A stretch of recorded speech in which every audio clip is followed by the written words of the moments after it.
etorri berriro gure ezagutu zure bidea saiora. Gu, Danel eta Laia gea, eta gaurkoan oso gonbidatu berezia daukagu gurekin. Agustin Urreta Bizkaia, gure ikastetxeko zuzendari pedagogikoa. Berak, irakasle mailan oso esperientzia handia du. Gaurkoan, DBH lauko ikaslei bere ikasketekin jarraitzeko emango digu informazio asko. Gaur egun gure eskolako zuzendari pedagogikoaz gain hezkuntzaren munduan zale amorratua den norbaitekin hitz egiteko pribilegioa dugu. Baita ere kimikan lizentziatua da eta unibertsitatean irakaslea izan da. Agustin Urreta Bizkaia orientatzailea izan da eta orain DBH-ko eta batxilergoko zuzendaria da. Ongi etorri, Agustin. Berdin, eskerrik asko, gonbidapenagatik. Bueno, Agustin, hezkuntza rol desberdinetan duzun esperientziagatik, gida gaitzakezu DBH ondoren, batxiller, lanbide heziketa, zer egin dezakegun? Bai, ni behintzat saiatuko naiz nire esperientzia hemen mahai gainean jartzen. Egia da azkenean orientazio aholkuak edo, azkenean dia pertsonak hartu behar dituzten erabakiak. Eta nik usten dut, dala pertsonak egin behar duten gauza garrantzitsuena, ez da? Erabakiak hartu. Batzutan dira erabaki potoloak, ze ikasketa egin bezalakoak, baina egunero hartzen ari gea beste erabaki asko, ez da? Eta orduan, niretzako sekretua hor datza, erabakiak nola hartu. Eta lanbide heziketa edo batxilergoa zer aukeratu ez dakiten ikaslentzat, zeintzuk uste duzu direla faktoreak, erabakitze bat edo bestea? Begira, galdera hori da nik uste ikasleek askotan egiten duten galdera bat, ez da? Zer da hobeto lanbide heziketa egitea, zer da hobeto batxilergoa egitea? Bueno, lehenengo gauza jakin behar dezutena da, ze ikasketa mota dian batak eta bestea, ez da? Batxilergoa dia ikasketa orokorrak jarraituko dezute ikasten pixka denetatik, eta dago bideratuta batipat edo unibertsitatera joteko, edo goi-mailako lanbide heziketara joteko, ezta? Eta orduan jarraituko dezute ikasten pixka denetatik, hizkuntza ezberdinak, euskera, gaztelera, ingelera, historia, filosofia, eta gero erabakitzen dezuten modalitateko arloak, ezta? Eta lanbide heziketakoa aldiz, dira oso ikasketa espezifikoak. Gai bati buruz edo esparru bati buruz, adibidez, sukaldaritza ikasi nahi dunak, batipat ikasiko ditu sukaldaritzarekin zerikusia daukaten gauzak, edo mekanika ikasi nahi dunak, edo elektrizitatea esparru horrekin, ez da? Orduan, oso ezberdinak dira alde horretatik. Batean ikasiko dugu pixka denetatik, eta bestean, sartuko gea sakonki, arlo bat edo sektore bat ikastea, ezta? Eta gero beste ezberdintasun bat oso garrantzitsua da, batxilergoa dira ikasketa potenteak, ezta? Asko ikasi behar da, lan asko egin behar da, eta gainea modu sakonean ikasi behar da. Eta aldiz, erdi mailako lanbide heziketa, bada askoz ez praktikoagoa, ikasiko dezute batipat gauzak eginaz eta gauza oso praktikoak eta zerikusia daukatenak ikasi nahi dezuten lanbidearekin, ez da? Orduan alde horretatik ere oso ezberdinak dira.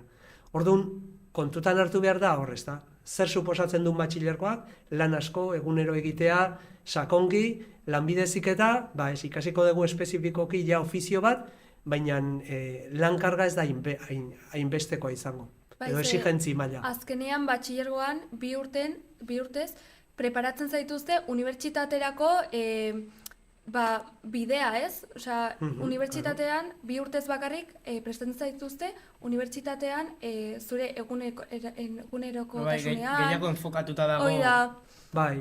Dago enfokatuta unibertsitatera, baina baita ere goi-mailako lanbide heziketara, ikasketa teknikoak, baina goi-mailakoak. Horretara ere prestatzen du. Baina egia da, gehien bat batxilergoa egiten dutenak, kopuru handi bat pentsatzen nahi dira gero unibertsitatera jotea. Bueno, Agustin, badakigu, azken urte hauetan hezkuntza sistema asko aldatu dela. Eta badaude guraso asko ez dakitenak berrikuntza horiek. Zer esango zenioke guraso haiei?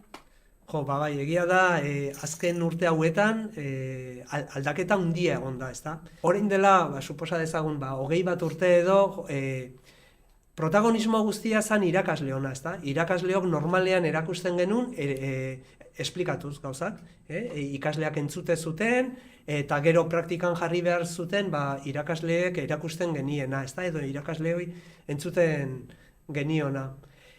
Orain aldiz, ikasleak askotzez protagonismo handiagoa dauka, eta ikasleak ikasi behar du batipat gauzak egiten, eta berak egiten, eta areta hobeto egiten dituen gauza horiek benetako bizitzarekin edo egoera edo situazio errealak baldin badira askoz hobeto, ezta? Orduan dauka rol askotzez garrantzitsuagoa, lehen zeukana baino gehiago. Irakasleak gera gehiago laguntzaileak, ezta? Bide horretan lagundu egingo diogu, baino batipat ikasleek protagonismo handiagoa daukate. Eta gurasoak garrantzitsua da hori jakitea ere. Ikasleak ikasi behar dute batipat beraiek gauzak eginez, eta protagonismo berezia izango dute. Bueno, orain guazen pentsatzera nik batxirgoa egin nahi detela. Eta ez dakitela zer hartu, teknologikoa edo zientifikoa, eta ze asignatura aukeratu. Zer hartu behar dut kontutan? Bai, bueno, beira, bi batxilergo horiek aipatu dituzunak, zientifikoa edo teknologikoa, daude batxilergo berdinaren barruan. Da natura zientziako batxilergoaren barruan. Ez daude desberdintasuna asko arloen artean, bi hiru arlo izan daitezke ezberdinak. Baina bai, markatzen duten bidea bai dela ezberdina. Adibidez, zientziako batxilergo zientifikoak bideratzen du batipat zientzia esperimentalaekin zerikusia daukaten graduetara, adibidez fisika ikasi nahi duna, kimika, geologia, biologia, horrelakoak, edo baita ere osasungintzarekin zerikusia daukaten gradu guztiak, adibidez medikuntza edo erizaintza, albaitaritza eta horrelako ikasketak. Aldiz, batxilergo teknologikoak prestatzen ditu batipat ingenieritzak ikasteko, arkitektura, informatika, horrelako graduak, edo goi-mailako ziklo industrial guztiak, ezta?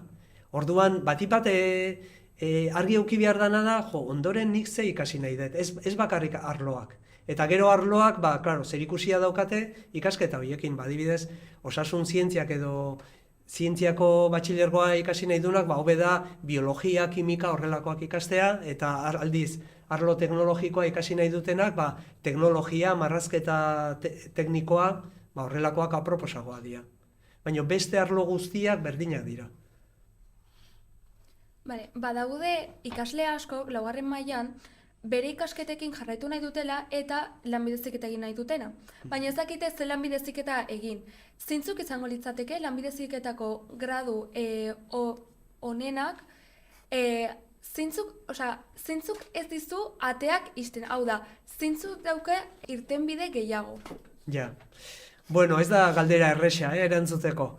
Begira, lanbide heziketan daude 60 ziklo baino gehiago, pentsa, ze esparru daukagun. Orduan, zeintzuk irikitzen ditun ate gehiago? Guk erabaki hartzerakoan ez dugu hartu behar erabakia bakarrik. Entzun dut, honek ateak asko irikitzen ditula edo, sukaldariak behar dira, bai, elektrizistak behar dira, bai, nik uste esparru guzietan behar da jendea. Baina behar direna dira sukaldari onak, elektrizista onak, edo mekanikari onak, hau da, garrantzitsua da, zer dezun gustokoa. Hau da, personak gauza asko egin ditzakegu, baina dana etzaigu berdin gustatzen. Edo, nahiz eta gaitasun asko egin gauza ezberdinak egiteko, gauza batzuk seguraski hobeto egingo ditugula. Orduan, garrantzitsua da norberaren ezagutza edo zuek egin behar dituzuten galdera da, eta ni nun ikusten naiz, hemendik urte batzutara. Sukaldari bezala ikusten naiz lanean, igual ez. Mekanikari bezala, edo diseinatzaile bezala, pixka bat galderak izan behar dute hortikan, ez da, ni nun ikusten naiz lanean, edo ze esparrutan gustatuko litzaidake. Ez itxutu irtera asko daude. Ni gogoratzen naiz, nire garaian, esatezan, zuzenbidea ikaste zutenak, hau da, unibertsitateko gradu bat, baina, abokatu pilo bat daude. Baina igual abokatu izatea edo zuzenbidea gustatzen zaienak igual ez zeuden hainbeste, orduan gustokoa zutenak ateratze zian, eta bilatze zuten lana, eta orduan garrantzitsua da ea gustokoa duzuen hoi. Ze gustatzen bazaizue, seguru aterako zeatela aurrera, seguru. Bai, ze azkenean gradu horiek hor badaude lanbidea egongo delako da. Bai, claro, eta beharra dagolako. Bestela hezkuntza sailak kendu egingo lituzke. Baldin badakagu lanbide heziketako ikasketa bat beharrez dena gure gizartean, kendu egin izan dira. Eta kendu egiten diran bezala berria jartzen dira. Eta lanbide heziketako erdi maila egin ondoren, zer aukera ditut ikasten jarraitzeko? Bueno, begira, erdi maila bat egin ondoren lehenengo gauza, jadakazu titulazio bat lana egiteko, eta hori oso garrantzitsua da. Eta gainea, bukatu badezu, enpresan egontzea praktika batzuk edo duala egiten, ezta? Eta orduan ja badaukazu ere lan mundurako esperientzia, orduan horrek heldutasun puntu bat emango dizu. Baina egia da, direla 2 urteko ikasketak, eta igual zure prestakuntza ez dela oso handia, ezta? Orduan beste bide bat irikitzen zaizuna da ikasten jarraitzea. Jarraitu dezakezu ikasten beste goi-mailako lanbide heziketa, goi-mailako zikloak egin ditzakezu, edo erdi mailako beste ziklo bat. Igual komplementatzen duna zurea, orduan, irikitzen zaizkizun bideak oso ugariak dira. Eta gero horren ondoren, hasi zaitezke lanean, ja lanean hasi nahi badezu, edo ikasten jarraitu. Goi mailako zikloak egin ondoren ere, unibertsitatea jontzaitezke, edo egin dezakezu beste goi mailako ziklo bat, edo inkluso orain dago espezializazio zikloak atera berriak dira, eta guk adibidez ikastetxean eskatu nahi dugu robotikako espezializazio maila bat, ezta? Dala urte betean espezializatzea pixka bat gehiago egin dezun ziklo horretan. Bale, imaginatu ni lanbide heziketa egin nahi dutela. Eta ni adibidez egin nahi dut elektrizitatea. Baina badaude ikastetxe asko daukatena elektrizitateko lanbide heziketako gradua. Orduan, ikastetxe bat aukeratzeko garaian, ze izango litzateke kontutan hartzeko gauzak? Baina, nik uste dut daudela 2 gauza garrantzitsu. Lehenengo gauza, batek lanbide heziketa egite dunean edo unibertsitateko gradu bat, nahi duna da bukatzen dunean lanean hasi, ezta? Osea, lana bilatu eta posible bada lan duin bat, lan on bat, ezta? Eta, begira, ikastetxe guztiek hori ez dugu berdin egiten. Badakizute lanbide heziketaren barruan daudela praktikak, ezta? Orain duala esaten dana, hilabete batzuk eskolan egin beharrean osatzen dezute zuen ikasketa enpresan bertan. Eta hori oso esperientzi ona da, ezta? Bueno, orain dela urte batzuk arte praktika horiek etzian derrigorrezkoak. Baina baginan ikastetxe gutxi batzuk gure ikasleak naizta derrigorrezkoak ez izan, ikasle guzti joten zianak praktiketara. Horrek suposatzen dizuna da, harreman pilo bat egin behar dituzu inguruko enpresekin. Eta adibidez, ikastetxe honetan dauzkagu harreman pilo bat, eta dauzkagu enpresa pilo bat gurekin lankidetzan daudenan ikasleak praktiketara juteko, eta baita ere gero lanera, ezta? Orduan, lan hori, urte askotan egin dugun lan hori oso garrantzitsua da. Ze horrek ahalbidetzen du, gure ikasleak bukatzen dutenean ziklo bat, gero lanean hasteko aukera, ezta? Eta hori igual ikastetxe guztiek ez daukate. Orduan hori da lehenengo gauza, garrantzizkoa. Aber ikastetxe horrek ze enpresa sare daukan, gero ikasleek bukatzen dutenean lana bilatu dezaten. Eta bigarren zatian ikuste dela, normalean lanbide heziketara juten dian ikasleen gehiengoa, ez dira ikasle honenak izaten gelan. Ikasle honenak igual pentsatzen dute batxilergora jutea edo unibertsitatera. Orduan, ikasle horiek behar izaten dute laguntza. Laguntza, igual beste batzuk baino gehiago. Orduan, irakasleek laguntza hori ematea eta ikasleen gertutasun hori bizitzea garrantzitsua da. Orduan, lanbide heziketara doazen ikasleak, joan behar dute gustora, ze igual beraien lehentasuna igual ez da asko ikastea, Orduan ikusten badute ikasleak laguntzeko prest daude, gertukoak direla, seguru gustorago egingo dituztela ikasketak. Orduan nik uste bi faktore horiek, irakasleak nolakoak diran, eta ze enpresa sare daukaten, oso garrantzitsua dela. Eta lanbide heziketara sartzeko orduan, nota garrantzitsuak dira? Bai, kuriosoa da, lanbide heziketara ikasle bat apuntatzen denean, daudenean ikasle gehiago plaza baino, egiten den aukeraketa da bakarrik notarengatik. Adibidez, batxilergo batera sartzeko ez da garrantzitsua nota, baina lanbide heziketara sartzeko erdi mailako ziklo batea, adibidez, edo goi mailako ziklora, edo oinarrizko lanbide heziketako ikasketetara, nota garrantzitsua da. Orduan, ikasle asko daudenean ziklo bat egin nahian eta plaza gutxi, sartzen dira nota hoberena daukatenak. Orduan bai, oso garrantzitsua da. Agustin, badakigu hezkuntza eremu desafiantea dela, baina ere, eukiko du eremu divertigarria. Zure hezkuntza ibilbideko pasadizo divertigarri edo ezoikoren bat partekatuko zenuke gurekin? Divertigarria. Bueno, begira, gogoratzen naiz nire lehenengo urtean, irakasle nintzen lehenengo kursoan, zeuden bi ordutegi ezberdin ikastetxe. Bata zan goizta arratsaldez, orain dakagun bezala, eta beste talde batzuk egiten zuten bakarrik arratsaldez. Hasten zian goizeko 3etan eta bukatzen zuten 9etan. Eta nik orduan urte hartan ematen nun lanbide heziketan klasea, eta ematen nun ostiraletan gaueko 8etatik 9 fisika eta kimika. Orduan lanbide heziketan fisika eta kimika zegoen.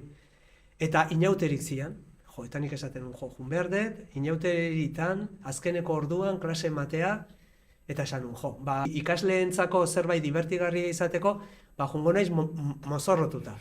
Fisika eta kimika genuen, eta esan nun, mozorrotuko naiz kimiko bezala, kimiko loko bezala edo peluka batekin, eta esan nun, baina zan nire lehenengo urtea, irakasle hasi berria, jungo naiz zuzendarian gana baimena eskatzea. Eta esan inion, hau egin nahi dut, eta esan zian, poko menos gai, baina zu txoratu zea, edo azkeneko orduan, eta zu gero klasea eman nahi dezu, edo, ez dakit, baina ikasleen gatik, eta, bale, zuk ikusi, baina ez dut uste klase emango dezunik. Eta azaldu nintzen horrela klasean, danak farrez, eta horrela, baina ikasleak oso ondo hartu zuten. Eta klasea eman nun. Igual eman nun klasea, beste dozin ostiraletan, baina hobeto. Orduan, ez dakit, nik ez nun pentsatzen klasea emango ematea lortuko nuenik, horrela jun ondoren, baina klase normala eman nuen. Eta ikasketa planari ikasgai berri bat enazteko aukera izango bazenu, zein izango litzaketeke eta zergatik? Ikasgai berri bat, ez dagoena? Bai. Begira, niki ikasi nun zuek bezala, DBH, gero batxilergoa, unibertsitateko gradua, eta gero lanean hasi nintzanean, nik faltan gehiena sumatu nuena izan zen, ez nekila ondo antolatzen nire lana. Egin behar nituen, hasi nintzanean orduan ikerkuntzan zen, egin behar nituen oso lan ezberdinak, eta ez nekin ondo antolatzen lana. Eta faltan bota nun, ez da? Eta gero urtetan zehar, ju naiz ikasten, ez da? Baina nik uste, egongo balitz asignatura, nola antolatu lan ezberdinak, egin behar ditugun lan ezberdinak, ze lan munduan gaur egun ez dezu egiten gauza bat eta beti egunero berdina, baizik egin behar dituzu oso gauza ezberdinak. Batzutan gauzak irakurri, bilerak egin, telefonoz hitz egin, e-maila erantzun, hau da, daude oso lan mota ezberdinak. Orduan, horiek nola antolatu eta nola kudeatu, iruditzen zait ezinbestekoa, horrelako arloren bat jarriko nuke. Imagina dezagun klase magistral bat ematen ari zarela hezkuntza mundu mailan duen garrantzia buruz. Zein izango litzateke zure eslogana? Eslogan bat, hezkuntzari buruz? Bai. Beira, nik usten dut egiten ditugun gauza askotaz, momentuan egiten ditugunak, gero ez gehala konturatzen, baino gero ondorio batzuk dituztela, ez da, orduan, eslogana izango litzateke horrelako zerbait, gaur ikasten ez dezuna, bihar ez dezu egingo. Horrelako zerbait. Hau da, gaur ikasten ari geana edo egiten deguna oso garrantzitsua da biharko eguneako. Orduan, aprobetxatu, ez da? Orduan, gaur egiten ez deguna, edo gaur ikasten ez deguna, bihar ez dugu egingo. Holako zerbait. Bai, hori da, erderaz ezaten den bezala, no dejes para mañana lo que se puede hacer hoy, antzekoa. Bai, antzekoa, bai. Eta zure ustez, batxilergoa edo lanbide heziketa aukeratzekoan, zer gire egiten dizu ate gehiago? Ate gehiago. Eske, a ber, guk azkenean ikasiko dugu gauza bat, ezta? Gauza bat edo, orain daude gradu bikoitzak edo batzuk egiten dituzte ziklo formatibo bat baino gehiago, baino bat edo bi. Orduan, igual ez da ingarrantzitsua. Ate gehienak, guk ez ditugu gauza asko egin nahi, ikasi nahi dugu zerbait, ezta? Orduan, askotzez garrantzitsuagoa da, niri zer erakartzen dit, zer daukat gustokoagoa. Lanbide heziketak ate asko irikitzen ditu, bai, esan dizuet lehen, 60 ziklo baino gehiago daude, orduan horrek ate asko irikitzen ditu. Unibertsitateak ate asko irikitzen ditu, bai, gradu pilo bat dauzkagu ere. Baina ni presnago urte askotako ikasketa batzuk egiteko unibertsitatea bezala, nolako ikaslea naiz, edo lanbide heziketan igual urte gutxiegotan ja titulo bat aterako dut, eta igual ez dakat hainbeste gaitasuna asko ikasteko, orduan horrelako galderak garrantzitsuagoak dira, ez hainbeste ate asko irikitzen ditu. Azkenean gauza bat edo bi edo ikasiko ditugu, gehiago ez. Imaginatu ikasle batek berak unibertsitatera joan nahi dula, bai o bai. Baina ez daki bere bidea lanbide heziketatik, hau da, erdi maila eta gero goi maila eginez, eta gero ja unibertsitatea, edo batxilergotik bideratu. Zure ustez ze izango zen hobe? Hau da, lanbide heziketa eginez eta gero unibertsitatea esperientzia gehiago eukiko du? Ja, bueno, galdera polita. Begira, argi baldin badauka ikasle horrek, edo argi baldin badaukazute unibertsitatera jo nahi dezutela, eta DBH bukatu dezute, igual bide zuzenena da batxilergoa egitea. Argi baldin badaukazu bide hori, hau da, egia da lanbide heziketa egiten badezu erdi maila bat eta goi maila bat, leku berdinea aurkitu iritsiko zea. Baina kao, 4 urtetan, da denbora bikoitza da. Orduan, alde horretatik, argi baldin badaukazu, nik nahi dut ikasi ez dakit historia, edo ikasi nahi dut medikuntza. Jungo naiz batxilergotik, nik uste hoberena dela. Igual, ingineritza batean, gero teknologia asko dagoela eta, igual, lanbide heziketatik zoazenian, egiten duzu praktika askotzez gehiago. Eta gaina juten zea enpresara.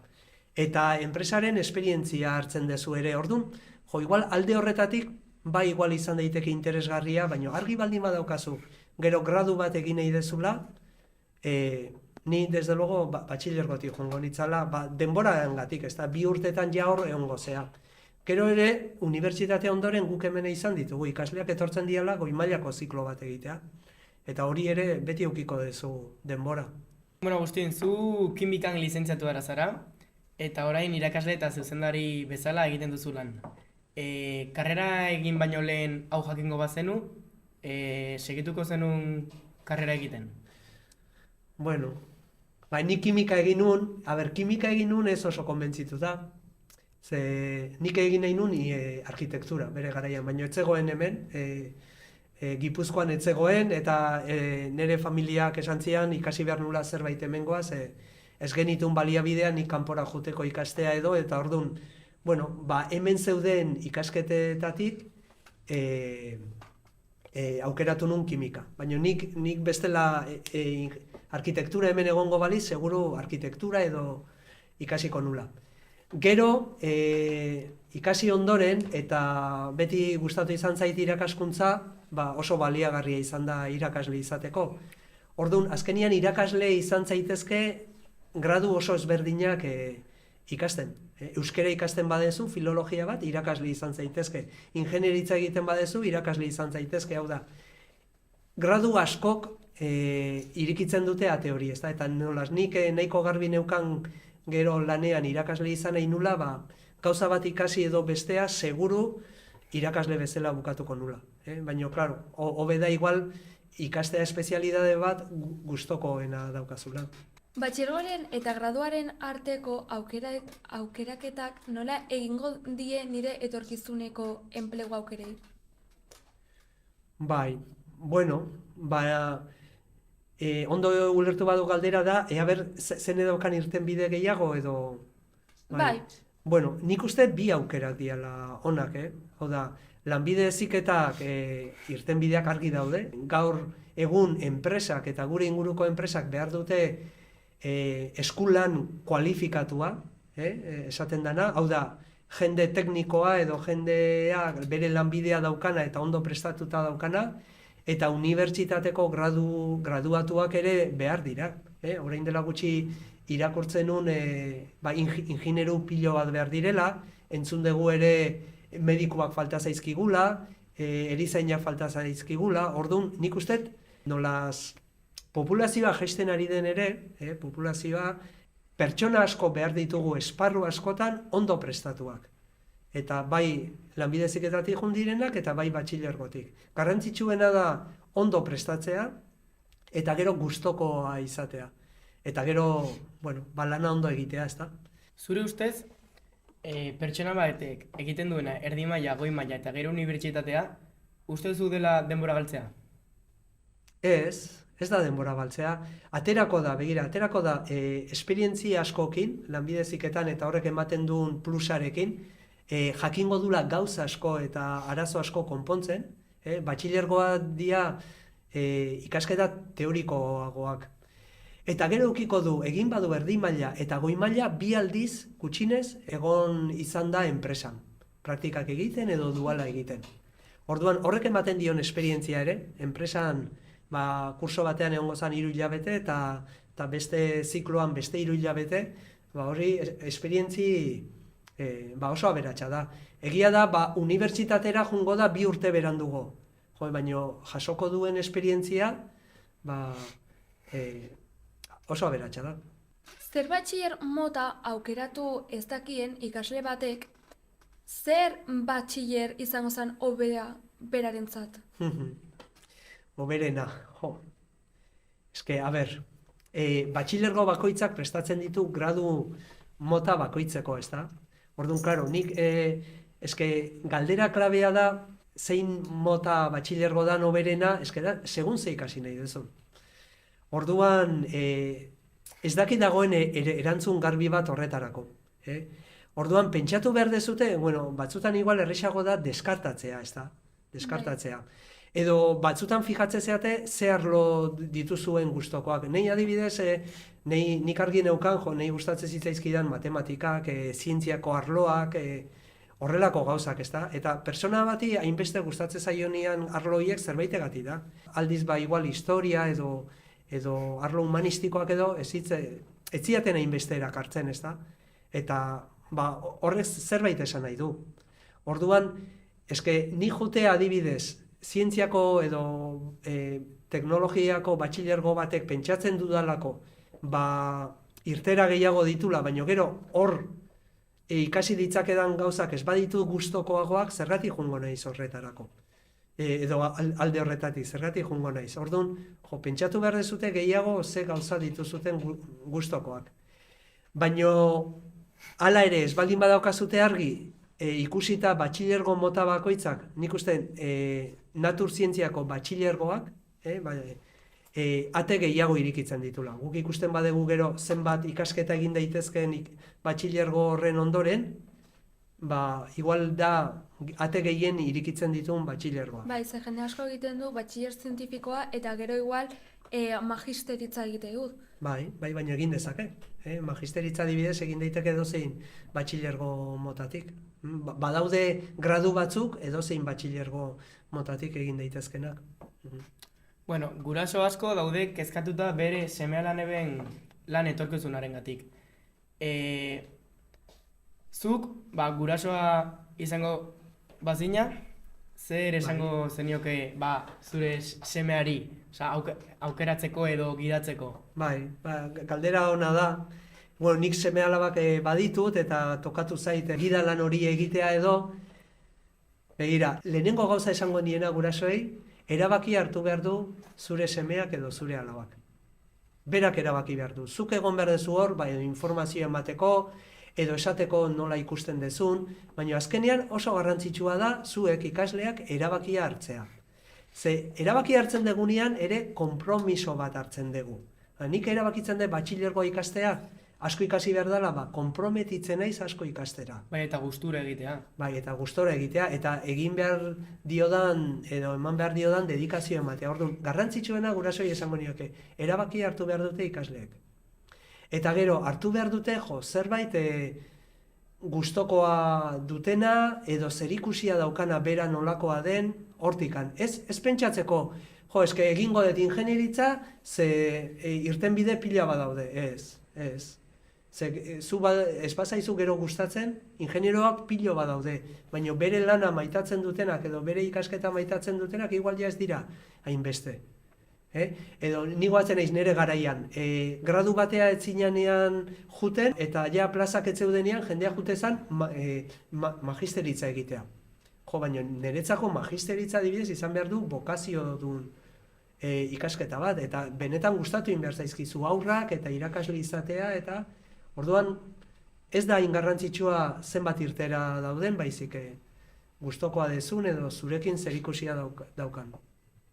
Bueno, lehen esan dezu pixkat honi buruz, baino zer iritzi duzu praktikek ikasleen prestakuntzan duten garrantzia? Lanbide heziketan, batxilergoan? Bai, bueno, tamalez, batxilergoan ez daude praktikak, horrela, bai saiatzen gehala batzutan ikastetxetan egiten dituzten jarduerak zerikusia eukitzea egoera errealekin, baina lanbide heziketan zorionez praktika daude, eta oso garrantzitsua dira, begira. Guk askotan ikusten dugu aldaketa ikasle batean, juten danean enpresara eta nola itzultzen dan enpresatik, egindula ja kontaktua benetako lanarekin, han nola dagoen jendea lanean, nola antolatzen dan, eske aldaketa izugarria da. Ni goatzen naiz aukera izan nun, unibertsitatean nire garaian ez zeuden praktikak, eta bigarren maila bukatu nunean aukera izan nun juteko enpresa batea, ni presnengoen jutea lanea ezer kobratu gabe, ikasteagatik. Baina, bueno, junitzan Hernaniko papelerara, eta ondu nintzen 3 hilabete udaran lanean, eta ikasi nun pilo bat. Nik uste dut dala lanbide heziketak dauden gauza onenetakoa. Eta suposatzet horrek ere ekartzen duela, igual ikasle batek dago hor berak ustatulako hori gustatzen zaiola, eta gero ikusten dunean praktiketan bera ez da bere lana hori ere konturatzen da. Bai.